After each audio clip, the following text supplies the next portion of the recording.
All right, everybody, welcome back and welcome in. It is From the Pocket coming at you on a Thursday, February 19th. Here to start breaking down the offseason. We got a lot to talk about. Took a little bit of a hiatus post Super Bowl, well earned. We were recording about twice a week. Christian on a little bit longer of a hiatus. That is A-OK.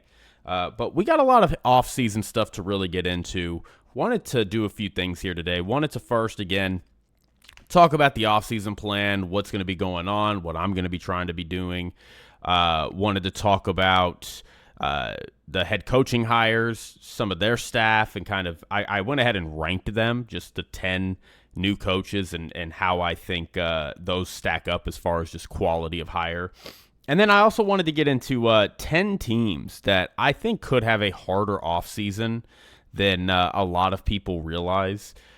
These teams, I think, for the most part, maybe with the exception of one or two, there's really, I think, a sense of optimism around what they can get done this offseason. And I'm here to tell you, I don't think they're going to be able to get near as much done as people think. I think it could be a very challenging offseason. So, again, and that's not in really any particular order. I'm just going to go through kind of 10 teams that I think could match that criteria. But without further ado, wanted to just talk about some news that we have kind of had to miss since we've been on hiatus. Obviously, some cuts are starting to happen, which is a big deal. Tyreek Hill and Bradley Chubb both cut from the Dolphins to try to free up some cap space for them. They're kind of moving into a new era. Spoiler alert, the Dolphins are going to be a team I talk about in a little bit. But, without spoiling that segment too much, Tua is still on the books. It would cost them $43 million in dead money to get rid of him this year. So for all those people that were saying, Tua's not going to be their quarterback, I don't know how they move off him. I really don't, unless they're going to trade and they're going to get a team to agree to take that hit for them. But I think obviously some of those moves are clear. You have to move off of Tyreek. You have to move off of Bradley Chubb. There's a couple other money-saving options. But, generally it's still kind of tough. And then some other notable cut candidates, obviously. We'll see what happens with Geno. I think the Bills are a very interesting one we'll talk about. Curtis Samuel, Dawson Knox could both be gone. Be curious to see what they do with their receiving core, given the fact that, they're openly just talking about how much they hate Keon Coleman. So that'll be interesting. Kirk Cousins is a big one, too. So some news there. Patrick Mahomes restructured his deal, so that's going to free up a lot of cap space for the Chiefs. Just pushing that money back. Void years on void years. It is what it is. I think he expects he's probably going to play for the Chiefs for his entire career, save for 1 or 2 years at the end. So, I don't really think there's an issue with him kind of pushing that money back. So really the Seahawks are up for sale. That was pretty interesting. We'll see, who purchases them. I really wonder how. Honestly, I should have probably looked this up before I started recording. If a team has ever won the Super Bowl and then immediately gone up for sale, I wonder how that's really got to help their value, right? I would imagine it does. So that'll be really interesting. Kind of what my understanding of this is, Paul Allen. Background here. Paul Allen owned the Seahawks for years, and then he died, and his family took it over, and now they're looking to sell the team, which is fair. Not everybody wants to own a team. I totally get it. It is a huge undertaking. But I think something that really happened post Paul Allen was it kind of created this vacuum of power, and you saw, I think, John Schneider and Pete Carroll kind of vying for that in a way, and I think it created a lot of internal problems for the Seahawks. So it'll be something to really watch for. I don't know if that's really ever a problem with a new ownership group. Obviously, we know what happened with the Commanders getting their new owner, but that was also at a time when they were bringing in a new GM, a new coach, a new quarterback. So that entire tandem kind of came in together. Whereas whoever buys the Seahawks here is going to inherit a GM that has as much power as anybody this side of Howie Roseman has in the NFL. a young hotshot coach that just obviously won a Super Bowl and is being touted as kind of the defensive version of Sean McVay, Kyle Shanahan, that level of just genius and respect, but on the defensive side of the ball. And a team that is pretty stacked. They have some good salary cap space this offseason, but it'll be curious to see how those power dynamics function among this. It's not often you see a team be sold at the peak of kind of what they're supposed to be. We saw the Broncos sold a couple years ago, but the Broncos were not a good team. They were obviously going through a lot of coaching changes, finally landed on Sean McVay. That is not going to be this case here. So very curious to see how that changes the scope, and also curious to see who buys this team. Is it going to be a well-known kind of billionaire? Is it going to be, maybe a group or something? I don't know, but that'll be very curious to see. So, yeah, that has officially started, though. We're going to have all offseason to talk about news, so I'm kind of ready to just get into the main segment today. Again, 2 segments today. Going to get you out of here. I guess 3. Before I start, I just want to talk about kind of what I'm doing this offseason. So, I'm not going to – I thought a lot about going through kind of each individual team and kind of doing a kind of, what do you call it, a sort of post-mortem on their season. I don't really want to do that, to be totally honest with you. It feels a little contrived. It feels a little just, I just don't feel like there's a huge appetite for that, and I don't feel like people are going to tune in and listen to kind of me break down their team. It just opens up a whole can of worms. Like, obviously, Christian and I are going to do that as the season starts to kick off and we're going through and reviewing each team. And I'm going to be talking about all of these teams throughout the offseason. So it's not like I'm not going to get an opportunity to hit them in that way. I'm not going to do it in this structured, like, we're talking about the NFC West today. We're talking about the AFC East today. I'm just going to kind of talk about teams and segments and things I find interesting. I am probably in the coming weeks going to really start breaking down free agents and some team needs and kind of picking and choosing where I would like to see teams go and who can reasonably get those free agents. I'm going to obviously review post-free agency, how I thought teams did, and whether or not I felt like they addressed the needs, whether or not I felt like they spent too much money. I'm in the process of draft prep right now, so that's going to be coming, and you're going to see that kind of sprinkled in here and there as we get closer to draft, with obviously a much heavier emphasis on the draft as we get into those weeks leading up to it. So I'm excited for that.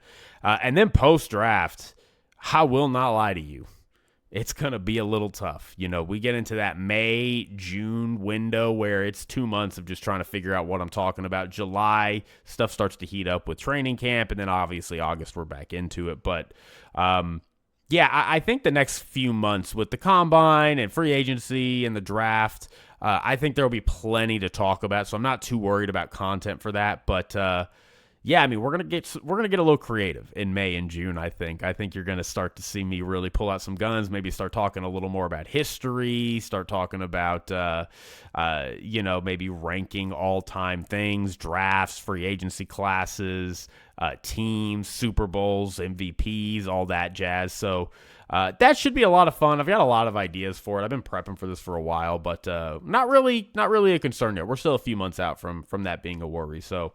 But, again, my intention is to be here every week and talk to y'all about football, talk to you about what's going on in the football world, talk about the news, talk about all these individual teams, and try to really give you a good sense of not just feeling like you're caught up with everything you need to know from the previous season, but ideally going into the next season, you feel like you have a good sense of where teams are at and what's going on with them. So, with that in mind, let's go ahead and get started with talking about these coaching hires right here. So I went ahead and ranked these. So 1 to 10, I'll start at number 10.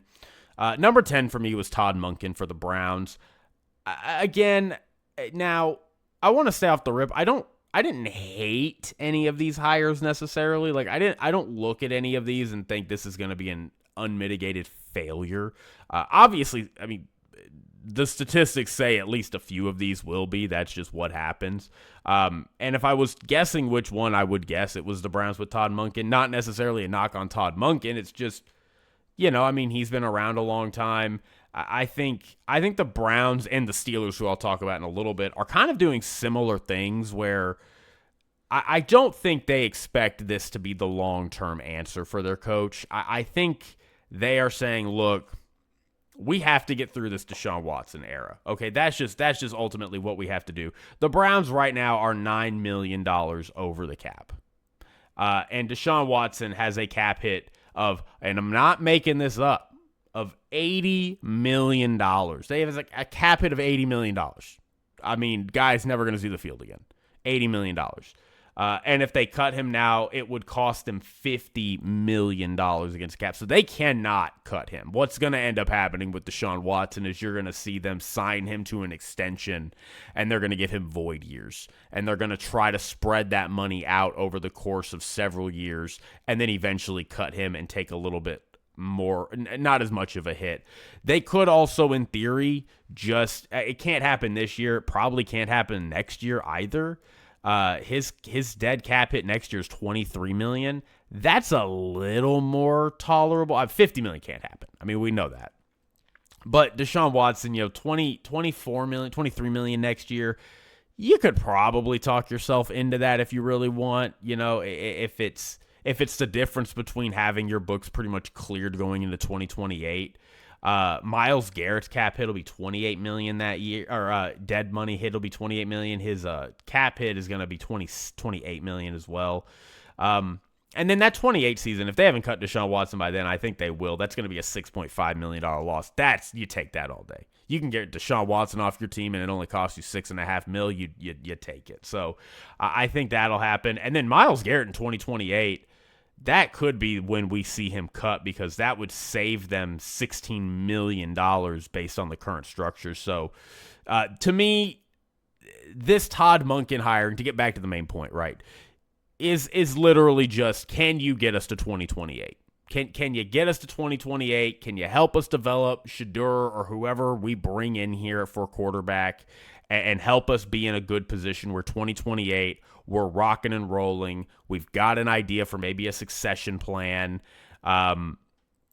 We've got an idea for a quarterback, and then that's when the Browns, I think, can really click on. So it's about, to me, hiring Todd Monken is about surviving these next 2 years. It's very similar to what the Texans did all those years ago, where they just brought in a coach for a year to just say, look, we'll pay you insane amounts of money if you can just navigate us through this hellhole we are in right now as an organization. And they did, and they fired him, and they brought in DeMeco Ryans, the guy that they wanted, and DeMeco Ryans, and they've been to the playoffs 3 straight years now. So won a playoff game 3 years in a row. So I think that's kind of where the Browns are at. So I put Todd Monken at 10, not because I think he'll do bad, but just because I think this is not meant to be a successful hire in the way that, like, the Ravens are hoping Jesse Minter is or something. And then number 9, very similar to the Browns vibes, the Steelers, Mike McCarthy at 9. I made a post talking about kind of defending it. I wasn't so much saying, like, I love this hire. It was more so like everybody was saying this is a horrible hire. I don't think it's a horrible hire. I think you're getting Mike McCarthy to come in and make your floor high. I mean, again, like, he is the offensive version of Mike Tomlin. Like, I think that is a very apt comparison. He's good at developing quarterbacks, which the Steelers need. But I mean, I think the Steelers are just trying to get through the next couple of years. They're going to have new ownership coming in with just handing off in terms of who's next in the Rooney succession plan. I think it's also just a tough spot to be for the Steelers because you can't really, as the Steelers, have a 4-win season. It's the same thing the Cowboys and the Packers all go through. Granted, the Niners got no problem having a season like that every once in a while, and look where the Niners are at. They are consistently a team making pretty deep playoff runs, minus the year or two they're not. So, I think a lot of that fear is overblown and shows it doesn't work. But that is the game they're playing. The Steelers, the Cowboys, the Packers, they're trying to do anything in their power to avoid that 4-5 win season. They would rather go 10 wins every single year and sell the idea that they have a chance and they are relevant than try to win 14 games a year if it means that those moves don't work and they end up at 4 or 5 wins a year. They do not want to do that. Those are brands. Those are cornerstone franchises. Those are, you walk around the world, people who don't even watch football recognize those brands. So, bringing in Mike McCarthy is a little bit of a defense of that. It's saying, hey, this guy's not probably going to take us over the top, but like he can keep us competent. He can keep us reliably consistent. And, in a couple years when maybe we have our quarterback we pass on the succession plan for the Rooneys and, there's kind of a new front office look and maybe a little bit more of an appetite to take some more swings. I think that's when the Steelers are really going to start doing things that I think everybody really wanted them to do with this hire this year. The Steelers did not want to move off of Mike Tomlin. Like that's the thing I think a lot of people miss in this is the Rooneys were, they came out and they were like, well, Mike Tomlin said he wanted to leave. He was done. Like, I was like, you sure? Like, you can't come back for another year? Like, they were totally content with what Mike Tomlin was doing. They were content with the 9-10 wins, getting to the playoffs, sometimes not, getting bounced in round 1, like, making it look like maybe if you, like, squint your eyes and, tilt your head a little bit, like, we got a shot at this.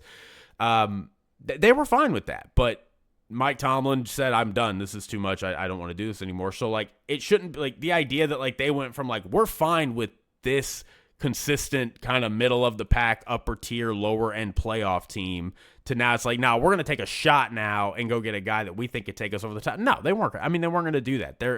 They are fine pitching singles every single year. And that's what Mike McCarthy is. So, was not surprised by this. Again, very underwhelming hire, but I understand why they did it. I still have it at 9, though, just because it's definitely not setting them up for that immediate success the way some of these other teams are. So we get into number 8. This one's probably unpopular, but to be honest, I think this one has been very, very overblown.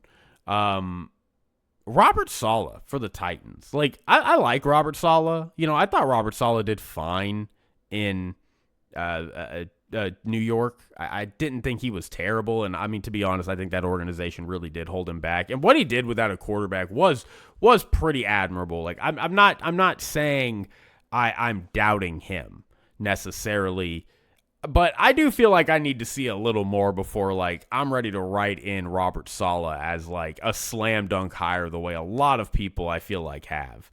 He disappeared for a year, went and rehabbed his image in San Francisco. And to be honest, like, this is, again, maybe an unpopular opinion. I didn't feel like the 49ers defense was that great. Like, they had all these injuries and stuff. It's like, yeah, but, like, that's also part of what makes you a great coach is when you're getting more out of the sum of your parts. And I didn't feel like the 49ers did that much. Like, they had no talent, and they looked like they had no talent on the defensive side. Like, that's what that was. They couldn't get pressure for anything. They had one of the worst pressure rates in the league.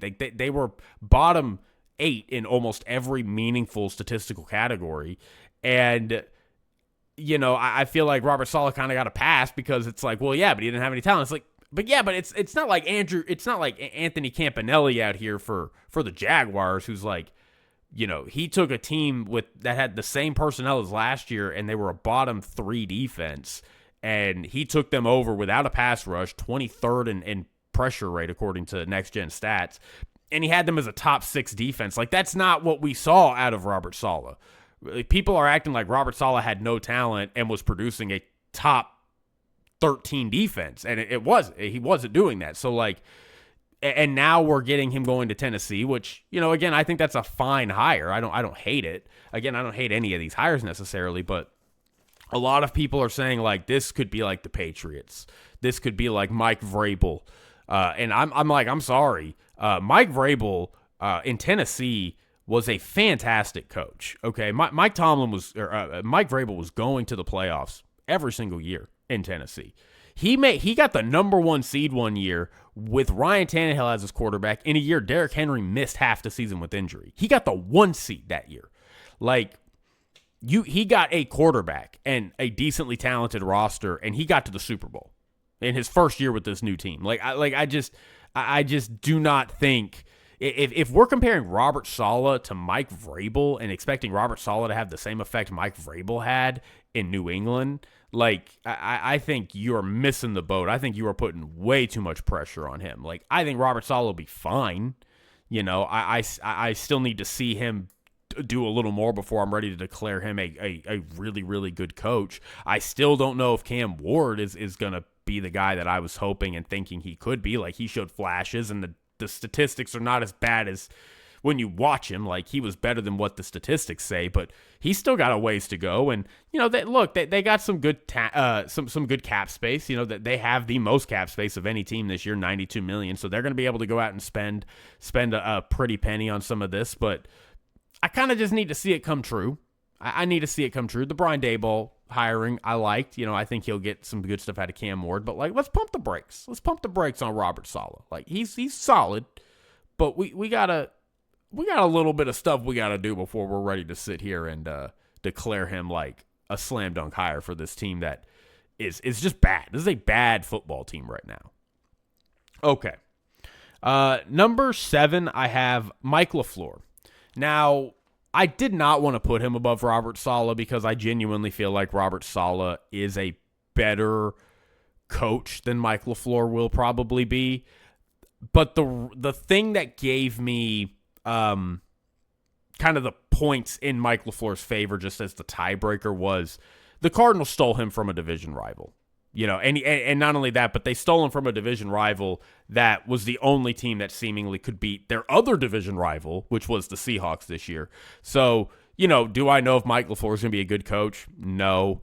But at least they took him from the Rams. Kind of did what the Bears did when they took Ben Johnson from the Lions. And at least they got a guy that in theory can help them beat their other division rival in Seahawks. So they almost like simultaneously strengthened themselves against 2 of their division rivals. And it's the 2 biggest division rivals because they were probably the 2 best teams in the league last year. So that was kind of my tiebreaker for Mike LaFleur. But obviously they need a lot of work in Arizona. They've got some good cap space, about $28 million. Very curious to see what happens with Kyler Murray and whether or not they're going to move off of him this offseason. To move off of Kyler Murray, it only cost him $2 million in dead cap, and his cap number this year is $53 million almost. So I feel like Kyler is a prime candidate to get gone, if you will. I'm just curious to see what they want to do there. Maybe they say, you know what, we don't really have another option right now. Let's just run it back for a year. Mike LaFleur may be confident he can get something out of Kyler Murray. Kyler Murray has since Cliff Kingsbury, and really I didn't think Cliff Kingsbury was a good head coaching hire when they made that hire. He has not had like a great offensive-minded coach outside of a couple years with Cliff Kingsbury. So if I'm wondering if Mike LaFleur can kind of prove to be that great offensive mind, maybe that quarterback whisperer that can unlock that for Kyler. But I also feel like at the same time, we've seen enough of Kyler to know what Kyler is. Kyler's been in the league since 2019. But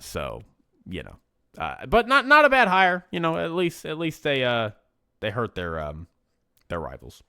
All right, we get into number 6? Yeah, I could be just losing. Number 6, yeah. Joe Brady. Very middle of the pack hire for me. I did not hate this hire as much as a lot of other people did. Like, I think I watched what's his name on First Things First, Nick Wright's friend. I can't remember his name off the top of my head, but Danny Parkins. He made a good point that I thought was very valid, and it's kind of how I think he articulated the way I was thinking about this, where he's like, the only thing that gave me pause about this move was that press conference that Brandon Beane and Terry Pagula had. If that press conference does not happen, this on paper is a very strong move. You have a guy. The offense for the Bills has been very successful in recent years. The offense has not really been the problem. You also have a guy that has shown he's been very good with Josh Allen. He has gotten the most out of Josh Allen while also keeping Josh Allen from harming himself and the team. He had the number 1 rush attack last year with James Cook. So, like, I understand with that, like, and the idea that, like, this is the same culture because he came from what what's his name? From Sean McDermott. Like, I just don't really buy that. Like, I think Joe Brady can have his own kind of culture and bring his own momentum and his own vibe to the job. And to be honest, I genuinely, like, Joe Brady has been a hot candidate commodity for years. I genuinely think if another team had hired him, we'd be saying, yeah, that's a good hire. Joe Brady's a really good offensive coordinator. But because it was the Bills, we're like, that's not a good hire. I don't understand what they're doing, when it's like they're trying to keep their great offensive-minded coach who works well with their all-star quarterback in the building, because they know that if they fire Sean McDermott and bring in another guy that's not Joe Brady, they're going to lose Joe Brady. So I think that makes a lot of intuitive sense. Now, again, like, the press conference made it all weird because Terry Pagula's going out there saying, like, I thought it was a catch, but I thought we got that they robbed us of that, but also, like, we've had too many of these instances and Josh Allen's crying and we got to fire him. And it's like, okay, but if you didn't think it was his fault, like, you're firing, it was stupid. So to me, I'm just going to pretend the press conference didn't happen, and I'm just going to analyze this decision in a vacuum. I think it's a good hire. I think it's fine. I think they'll be good. The Bills, they're going to probably win their division this next year, or at least be one of the two teams competing for it. So, I don't really see how you can hate that much. Number 5. Maybe a little low here. I went back and forth on this one, but number 5, I have Jeff Hafley. I really like the Jeff Hafley hire. I was a big fan of what Jeff Hafley did in Green Bay. I feel like he's kind of flown under the radar this year just because of all the coaching moves and, the John Harbaugh and the Kevin Stefanski and the Jesse Minter.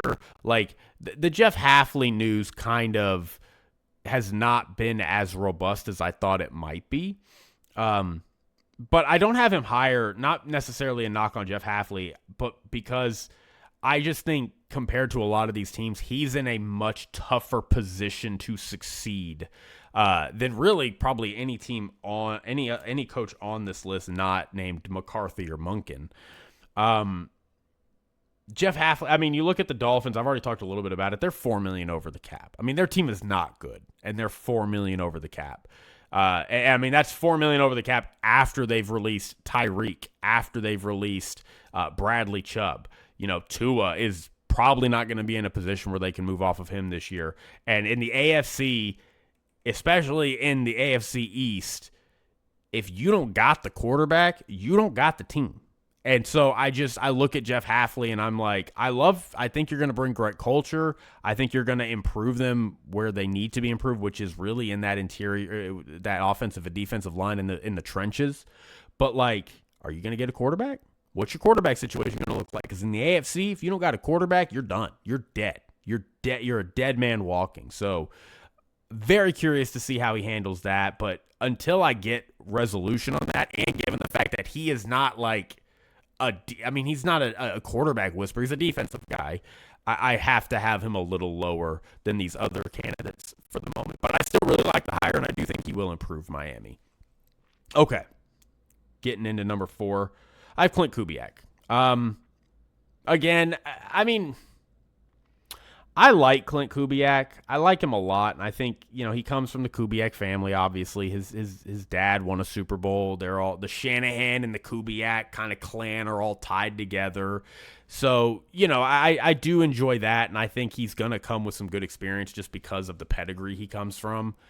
But it is the Raiders. They're a bad team. They've got a lot of work to do.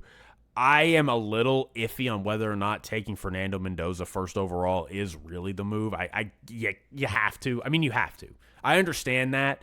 You cannot be the GM with the first overall pick, needing a quarterback in a draft where there's really only like a couple of quality quarterbacks, and pass on Fernando Mendoza.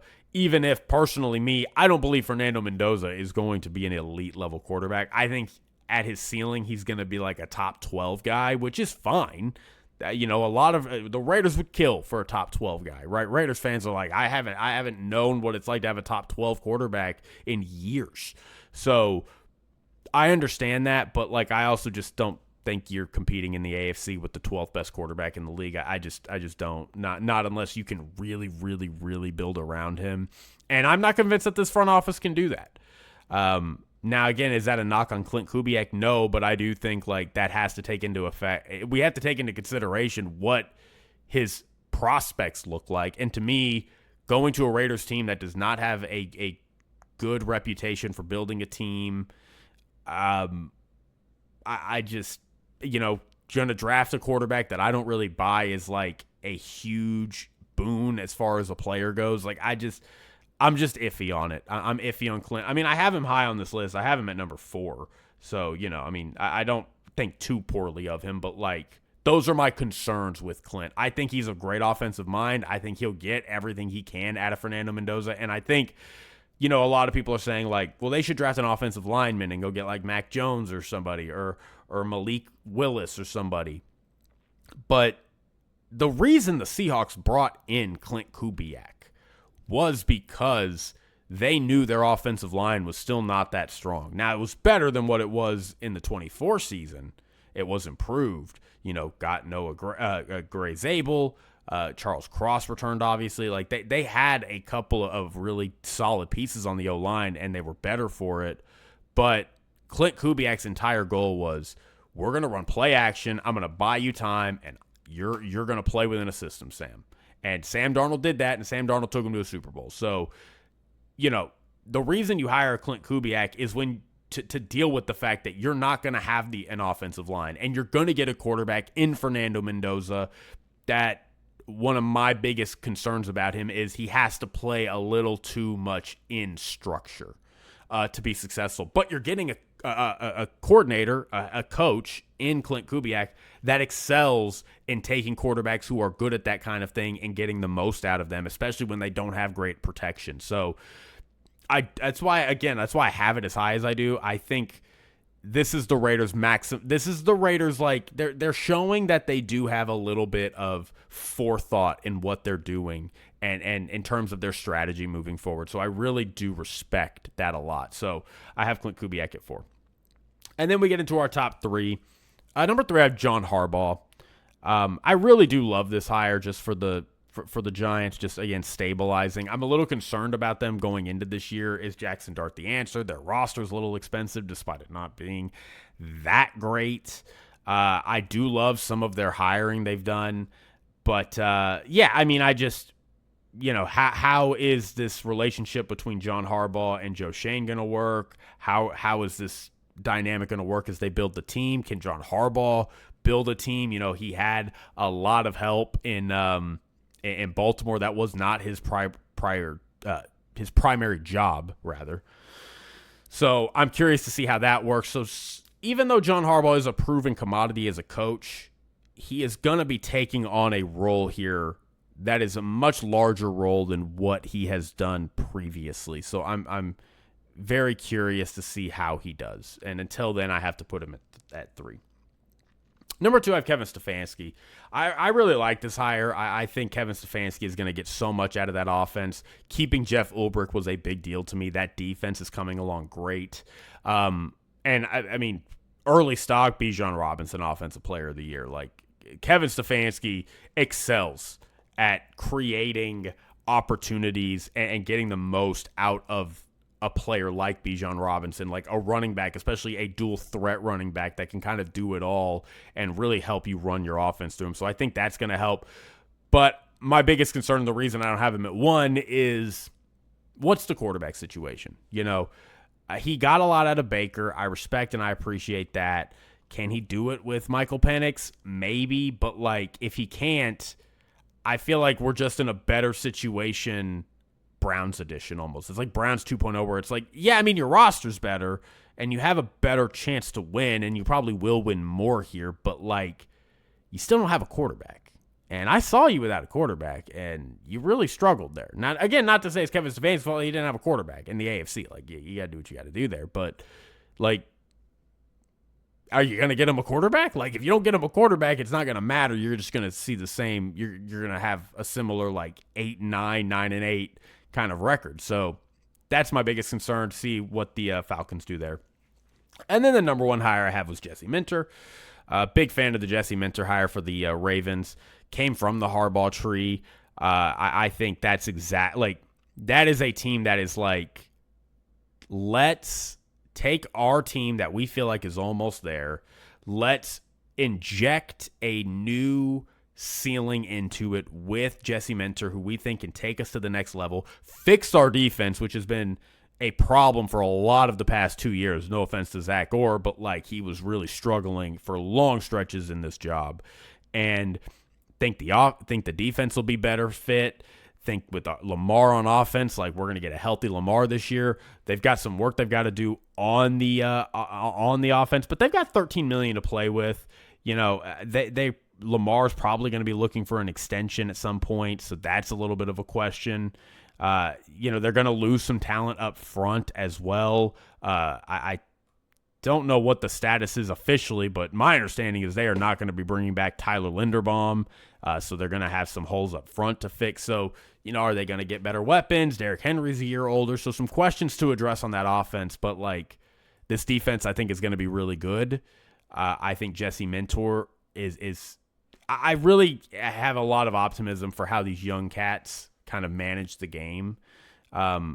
Say this is a stupid take, but, like, all these homies played Madden. Like, there's all this talk about Mike McDonald saying, like, yeah, I played Madden a lot, and that's how I built my defense, was playing Madden. It's like these cats, these young dudes who grew up playing Madden, they understand clock management. They understand, like, that's why you see these guys be a lot better as these new coaches are coming in. And I do wonder if Jesse Minter is going to have some of that effect, like that young kind of just understanding the flow of the game a little bit, in addition to making your defense better. Like, some of it is projection, some of it is stupid, I admit, but like that's why I'm optimistic. So, all right.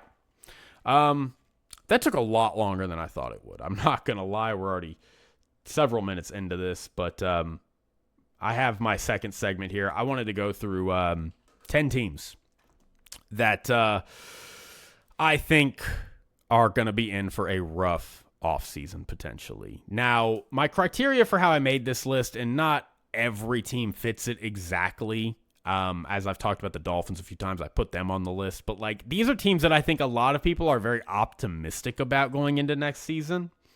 And I think we might need to pump the brakes. Not to say they're going to be bad. I'm not saying that these teams are going to have a losing record. They're going to miss the playoffs or something. But like, I think a lot of these teams people would look at and say, that team is going to be really good next year. Wait till they have another offseason and watch what they do. And I'm like, I think this offseason might be a little tougher than you think. So, starting off, we got to start off with them. They're spinning right here behind me. The Dallas Cowboys. Look, I'm a Cowboys fan, so obviously, like, this hurts to say, but like, I am very skeptical of how this offseason is going to look for the Cowboys. Like, very, very skeptical. The Cowboys, as it stands right now, are already over the cap. They're 30 in effective salary cap. Like, that's the actual number that matters.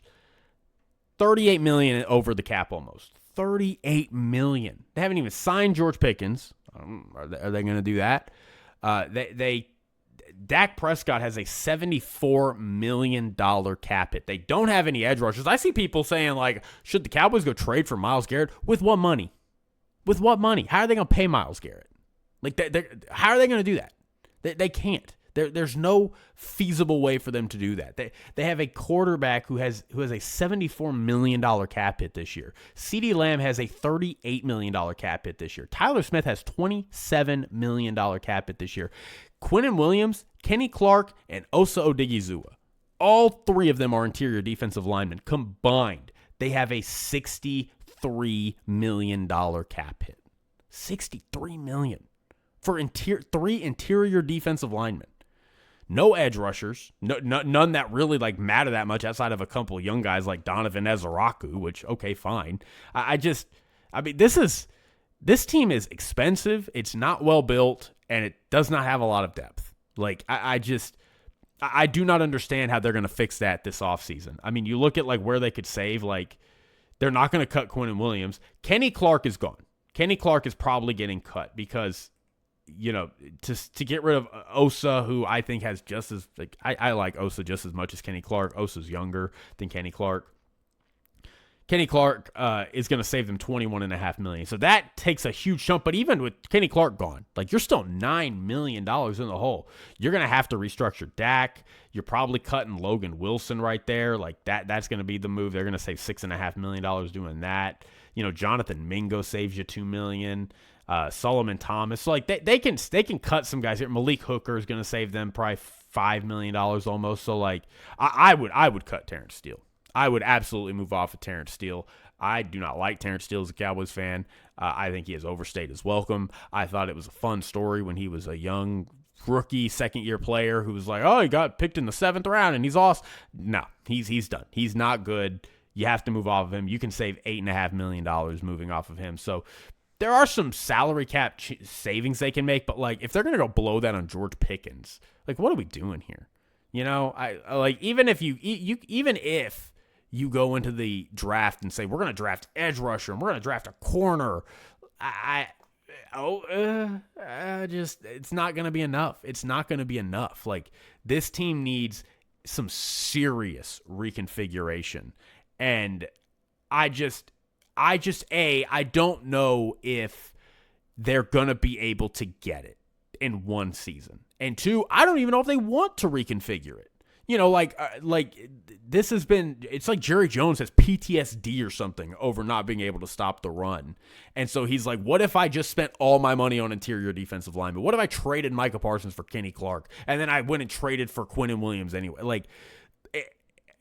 And then it's like, hey, Jerry, you kind of need edge rushers, my dude, and you need linebackers, and your safeties are kind of ass, and you don't have really great corners anymore because Trayvon Diggs is old, so they cut him, and then Deron Bland is fine, but it's just not good. It's a tough situation.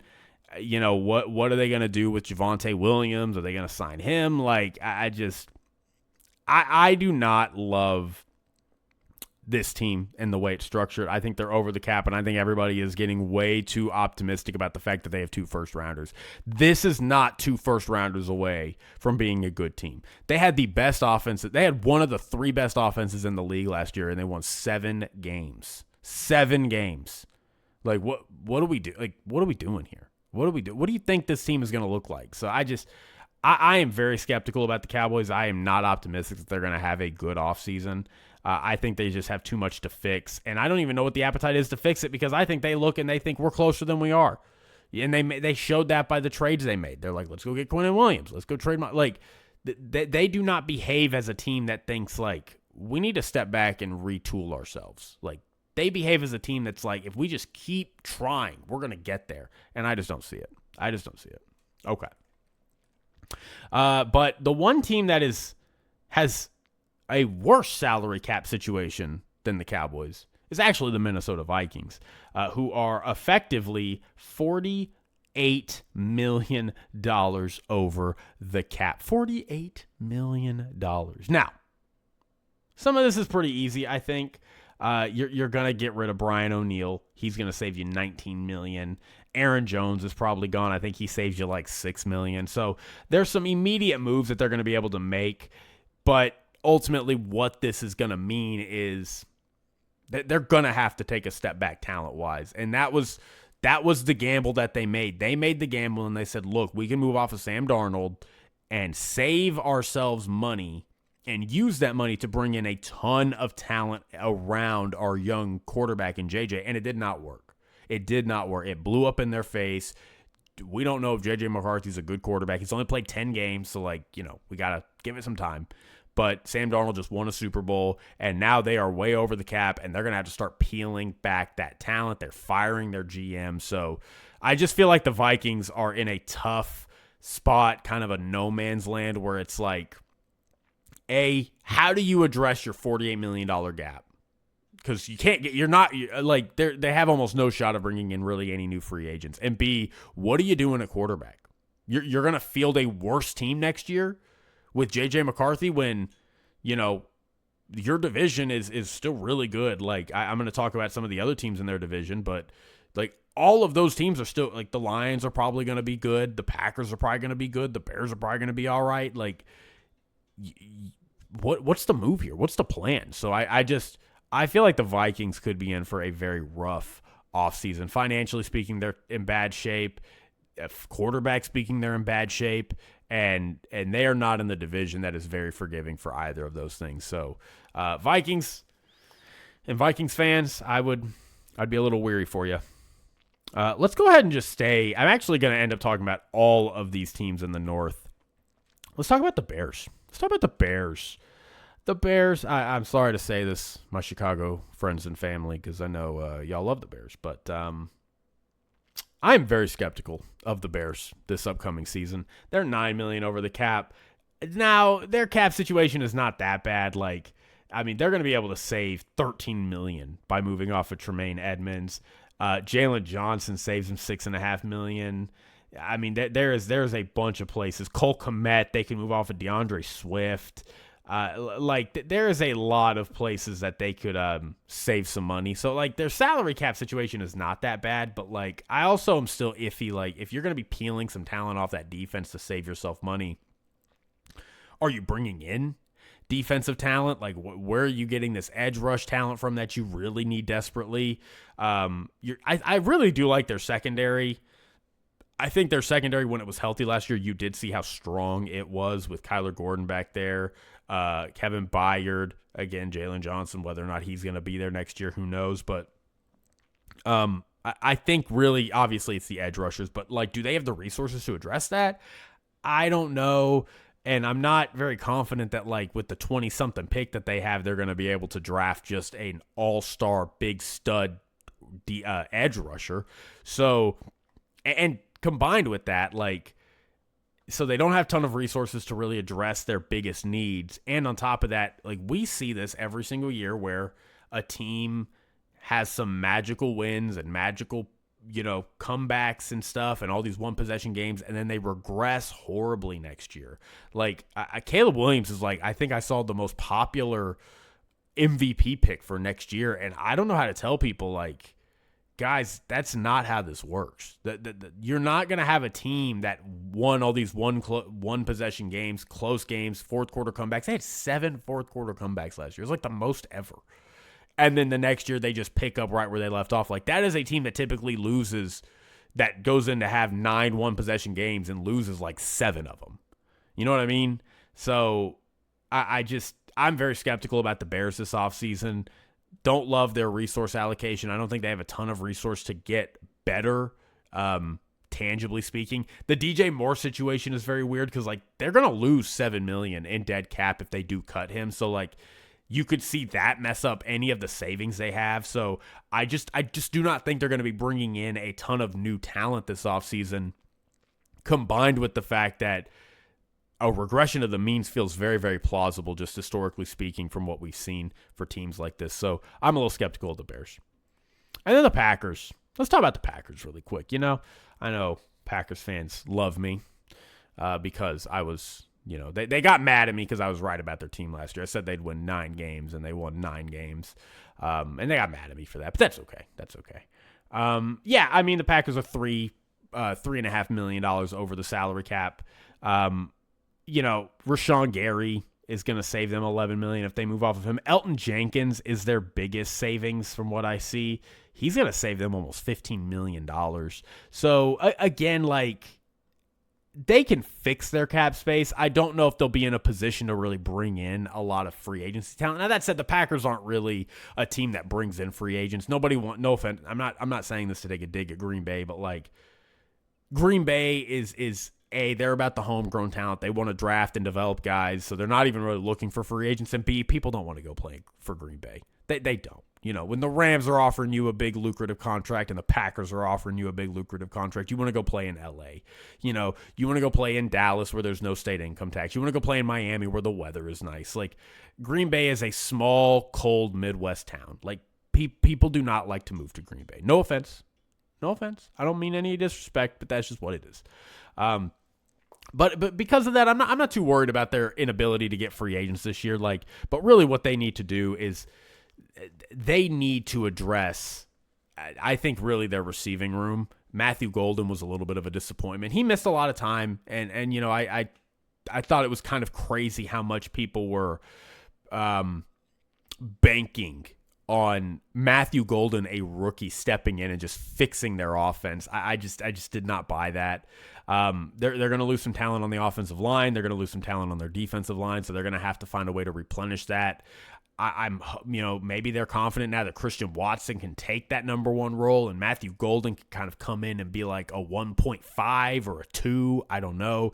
But like, what's going to happen with their run game? Josh Jacobs saves them $8 million if they move off of him. Are they going to keep him at a salary cap hit of, where was it? Oh, I just saw it, of $14.5 million after what he did last year? I don't know.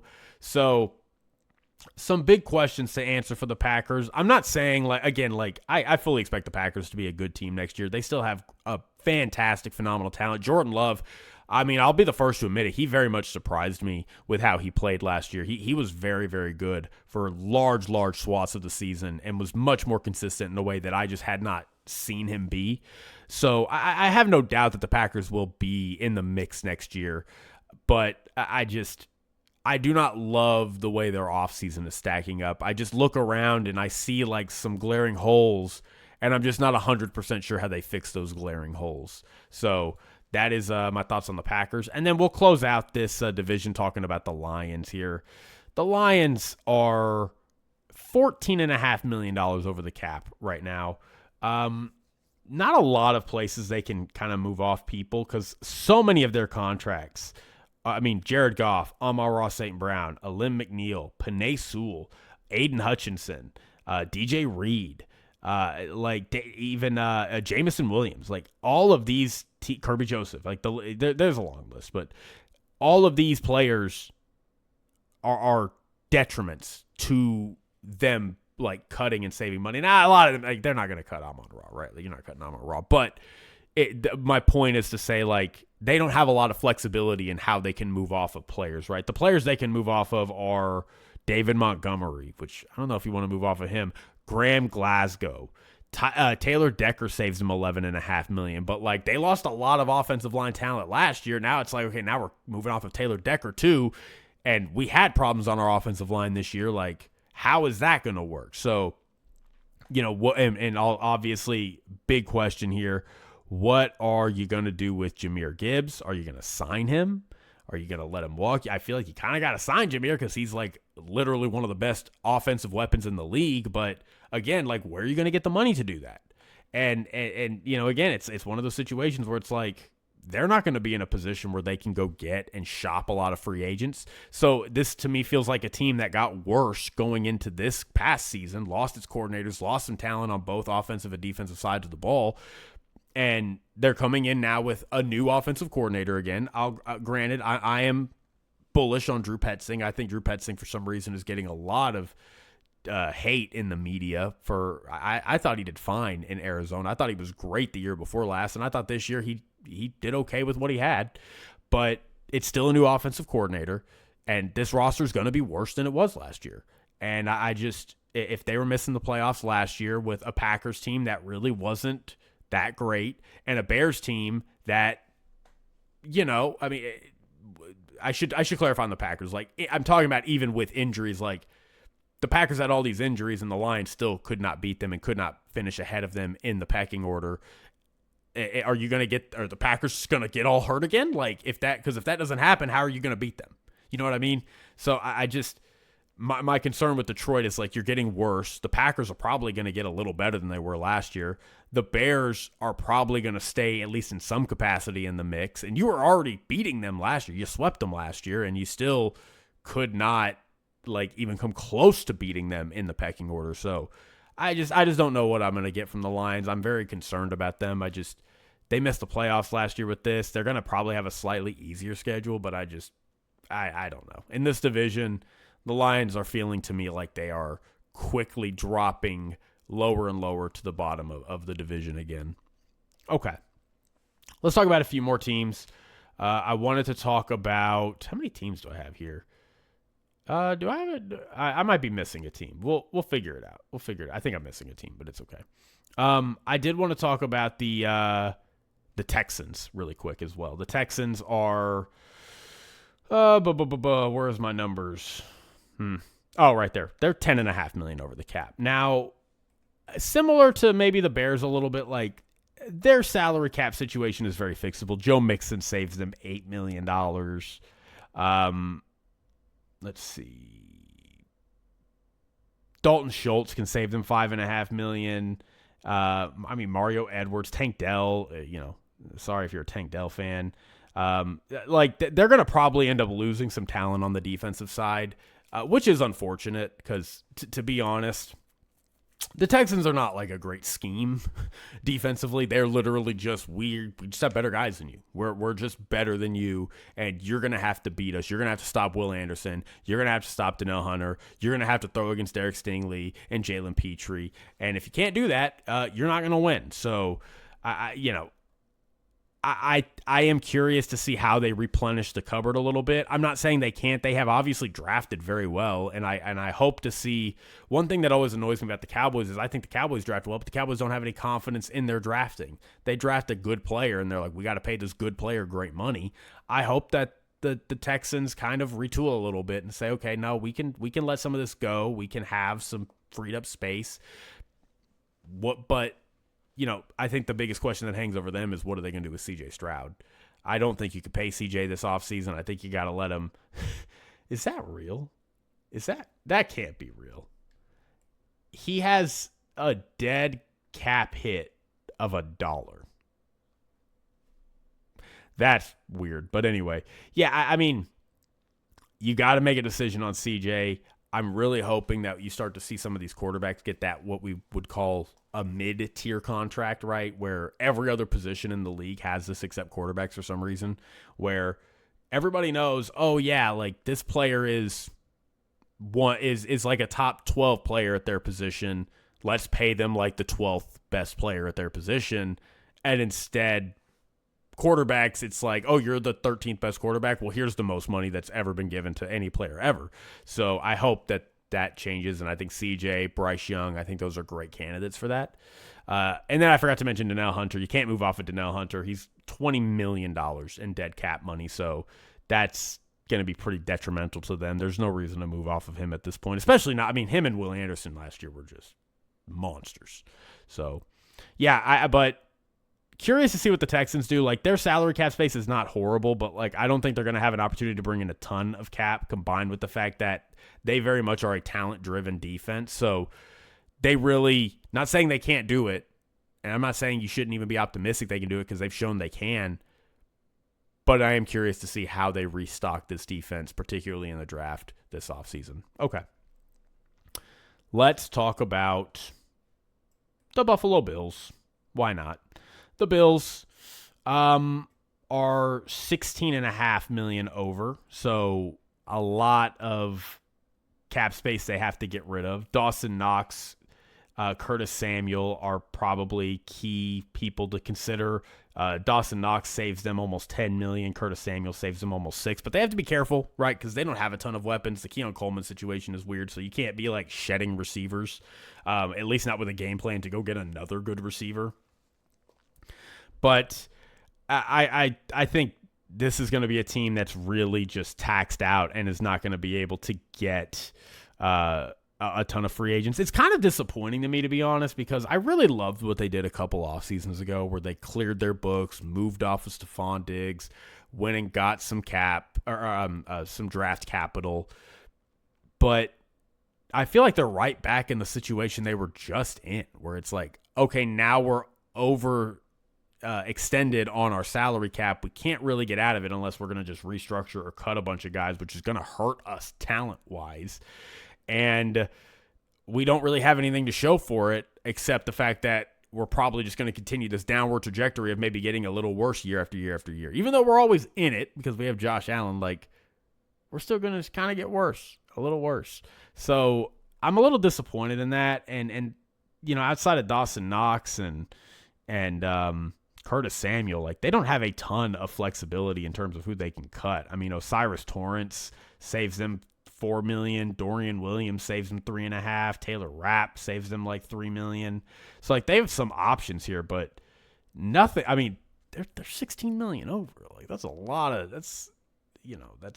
they're gonna have to get rid of a lot of players to close that gap. This team is fine though, but like this defense is still lacking. And now that you've lost Sean McDermott, who I think did cover up a lot of the blemishes for that defense, what is that going to look like? Now you're going to have a less talented defense and a less talented coaching staff on that defense.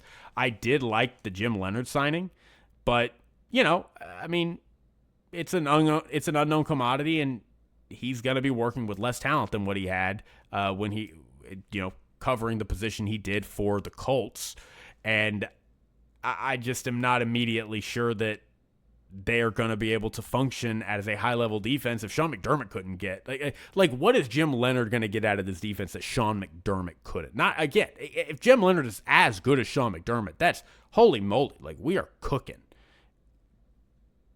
If he couldn't get that much out of them, what is this guy going to get out of them? So it's just my concern. I think Brandon Beane has not done a great job of developing this team and stacking talent. I think this team he has not done a great job drafting, and that's really at this point where this team is going to have to focus.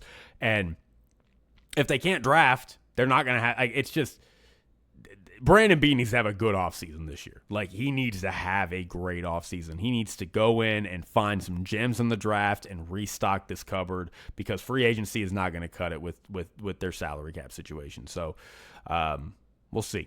Okay. Let's talk about a couple more teams here. I got 3 more teams I wanted to talk about, and then I'll let y'all go. I promise. We got the Dolphins. Again, I won't spend too much more time on them. I've already talked a lot about them, but they are currently, in terms of effective cap, they're $4 million over. Already moving off some players, but again, like, what does their quarterback situation look like? Too is a $43 million dead cap hit. Like, we'll see. We'll see. So, a little concerned about the Dolphins. It's not going to be a one-year turnaround. I think the Dolphins should try to fix the trenches. And, Tua next year you're going to be able to save $21 million cutting Tua. So, Tua's probably going to ride on the team this year, and then he's cut next year. I don't know if they're going to start him. I don't know if they're going to try to draft a guy. I don't know. But next year, their salary cap situation looks a lot healthier, and it's going to be in position to get even better. Bradley Chubb is still in here. Okay, so, I might have to revise some of what I said. Some of this might be a little outdated, but that is okay. I don't think this number is totally updated. So we'll put on hold right now what I've been saying about the Dolphins. Some of my concerns still exist, but where is? Yeah, Tyreek Hill is $28 million, and man, that is a lot of dead cap. Oh my gosh. That is so much dead cap. Okay. Anyway, $73 million in dead cap, according to Over the Cap, is what they have. So, okay. Anyway, is that the most? That's the second most to the Jets. God, the Jets, $91 million in dead cap. That is awful. Saints have 65. So, oy. Okay. Anyway, talk about the Giants really quick. I like the Giants roster. I think it is a little underrated. They're $5 million over the cap, though. So, like, is this team good enough to be $5 million over the cap? Not really. You look at kind of what team they're hanging out with. They're hanging out with the Packers in that kind of area. They're kind of, the Dolphins are there too. The Browns are there, but the Browns don't count. The Bears, the Texans, the Lions, like, they're in worse position than the Giants are, but like, you get the sense of like, that's where you would kind of want your team to be talent-wise. You don't want to be near those teams in terms of their salary cap situation and also be finishing like bottom 5 across the entire league. That's not what you want to be. So, how much are they going to be able to do this offseason? Dexter Lawrence saves them $13 million. They're not moving off of Dexter Lawrence. They can't move off of Brian Burns. They can't move off of Andrew Thomas unless they want to take a huge cap hit. I think Bobby Okereke could save them $9 million, but like, they kind of need linebackers. I don't know if you want to be moving off of Bobby Okereke. You need linebackers and you need some secondary players. You need to keep building that offensive line. You need to get Jackson Dart to stop hurting himself. Like for a team without salary cap, they have a lot of stuff they need to get done. They have great draft capital this year, so be curious to see how they spend it. But Yeah, I am a little nervous about the Giants. I feel like everybody just loves the John Harbaugh signing, and I do too. But like, the realities are there are real constraints to the math and how these teams work, and the Giants are up against it in a lot of ways. Their team is lacking in a lot of areas, and it is very expensive. So, what does that look like? How do they clear those books? I don't know. I don't know. And they're not paying a quarterback. Like, that's the craziest thing here is they're not even paying a quarterback. And this is what their team looks like. So, yeah, be curious to see how that works. And then the last team, a little bit of a bummer to end on this one, but we got to. The Jaguars, $15.5 million over the cap. Now, I think, their salary cap situation is very tough. Like, I think the Jaguars, the vibe with Jacksonville was kind of they're going to be able to go, oh, man, great season, great first year with Lee and Colin. Imagine what they could do with another season. And it's like, but they're not going to get any more talent this offseason. Like, they can't move off of Trevor Lawrence. They can't move off of Josh Hines-Allen. They've got a couple players they can move off of, but they're going to take a huge cap hit. I am curious to see what they're going to do with Brian Thomas Jr., who is also going to cost them almost $5 million to move off of in dead cap money. So, a lot of the players that, like, you would say we can move off of them, it's not a lot of savings. It's saving like $2 million here, $3 million there. And you can move off of a few of those players and get yourself back above cap. But, like, it feels like this team is a little extended in terms of its personnel, and its personnel lacks in a lot of areas still. Like, its receiving core could add another guy. Its running game is fine, but could add another guy. Yeah, its defensive line, they need defensive line help bad. Like, I love Josh Hines-Allen, and Trayvon Walker is a solid player, but, like, again, 23rd in pressure rate last year. Like, that's bad. That's bad. So you really got, like, how are you going to address that? And you have a lower pick because of how well you did this year. I just look at the Jaguars, and it's not immediately clear to me the path forward for them to find the same level of success they had last year. So I am a little worried about the Jaguars. I am curious to see how they allocate their resources and what they do in the draft and how they attack their needs, because they do have some needs, but they do not have a lot of resources to go address those needs. So, but that is it, y'all. That is the first episode of the NFL offseason at From the Pocket. Talked about a lot today. Talked about 10 teams that I'm a little skeptical of. Talked about the head coaches. So, I appreciate you rocking with me. I think, don't hold me to it, but I think we might get a sneak special guest from our boy Christian next week. I think he's going to do a too early NFL rankings. So I'm curious to see what he does with that. I'm excited to see it. I can't wait to yell at him because he did something that I just totally disagree with. So that'll be fun. But coming at you, recording this on Ash Wednesday, in case you couldn't tell with my forehead, but this is coming out Thursday. So everybody, take it easy, take it sleazy. I love you. I cherish you. We are on Instagram, TikTok, YouTube, Spotify, Apple, your favorite podcasting app. Give us a like, give us a share, give us a rating, give us a comment. Tell people about us, your friends, your family, like whatever. If they like football, like we're here all year round for football. We produce daily football content. So, appreciate you. All right, take it easy.